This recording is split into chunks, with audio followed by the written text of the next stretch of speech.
السلام عليكم ورحمة الله وبركاته. إن شاء الله هنقدم صينية م- معنا 3 بصلات و2 فلفل وجزرة.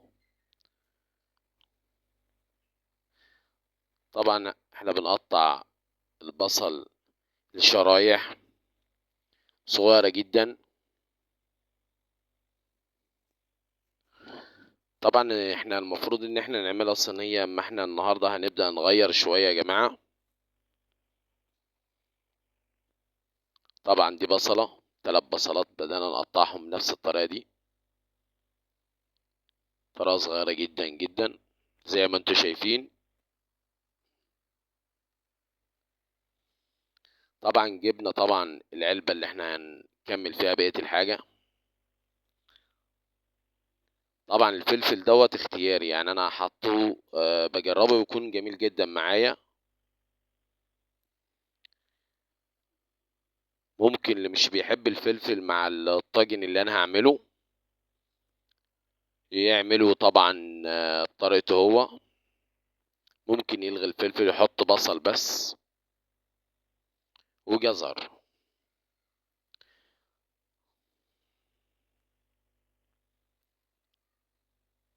طبعا احنا حطينا 2 فلفل وقطعناهم زي ما انتوا شفتوا.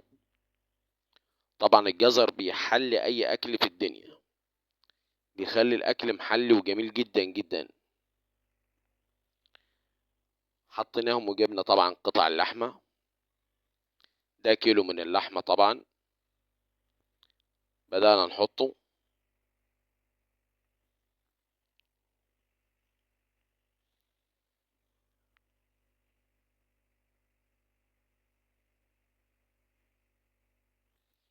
حطينا طبعا اللحمة زي ما انتوا شفتوا كده يا جماعة. هنبدأ نبشر عليها بشرة جوز الطيب، دي بشرة صغيرة من جوز الطيب بس.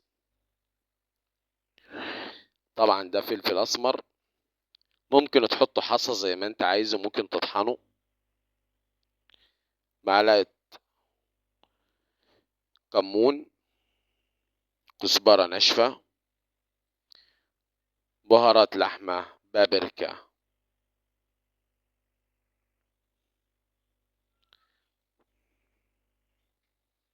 طبعا يا جماعة احنا المفروض ان احنا نعمل صينية لحمة بس عشان الأولاد ياكلوا ويشبعوا هنعمل صينية لحمة بالبطاطس. هتكون جميلة ومجربة قبل كده، جميلة وروعة روعة الروعة. جربوها وصدقوني هتدعولي. دي طبعا الخلطة بتاعتنا هنبدأ نديها تشويحة كده صغيرة بعد ما نقطع البطاطس بنفس الطريقة ديت وبنفس الأسلوب دوت. قطعنا البطاطس صغيرة جدا.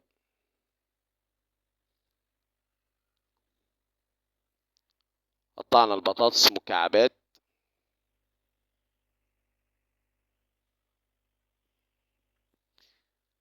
زي ما انتوا شايفين كده يا جماعة.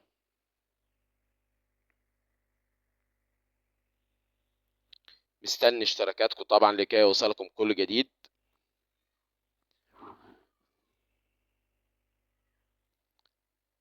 بدأنا نقطع كده يا جماعة.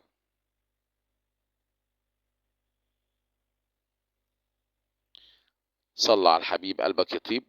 اللهم صل وسلم وبارك على سيدنا محمد. بسم الله ما شاء الله.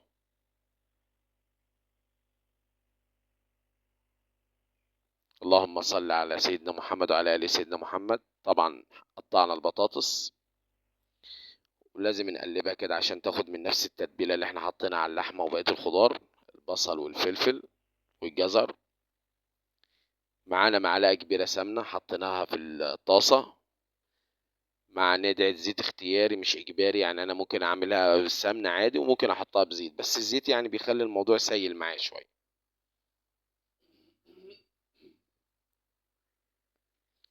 ببدأ أحط اللحمة عشان تاخد معايا صدمة.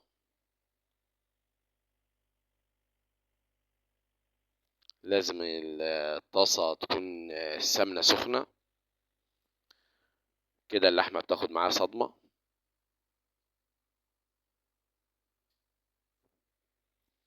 طبعا ببدأ أنزل جزء من الخضار.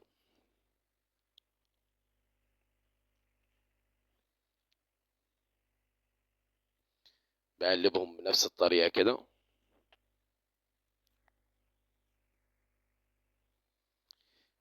اللهم صل على النبي.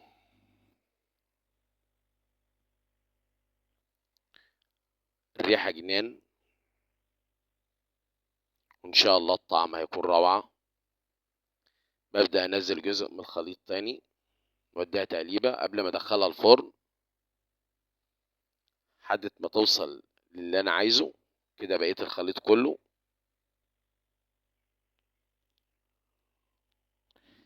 بقلب فيها.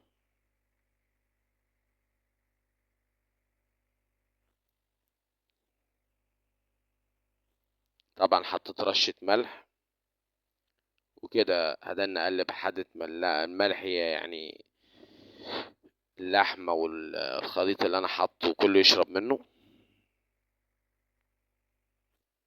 هبدأ أجهز الصينية أو الكيس الحراري اللي أنا جايبه عندي.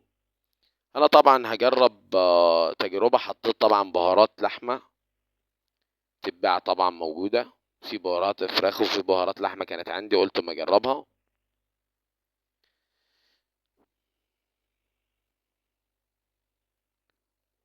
وجهزت الكيس الحراري اللي عندي اللي أنا هجرب فيه المرة دي. أنا مجربها قبل كده في الصينية كانت جميلة. هنجربها في الكيس الحراري، هنشوف هتطلع معانا ازاي.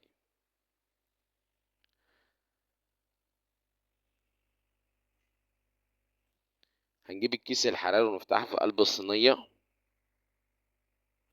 زي ما حضراتكم شايفين كده بالظبط. وهبدأ أجيب الطاسة اللي فيها اللحمة والبطاطس والجزر والفلفل والبصل، وأبدأ أحطها في الكيس الحراري بنفس الطريقة.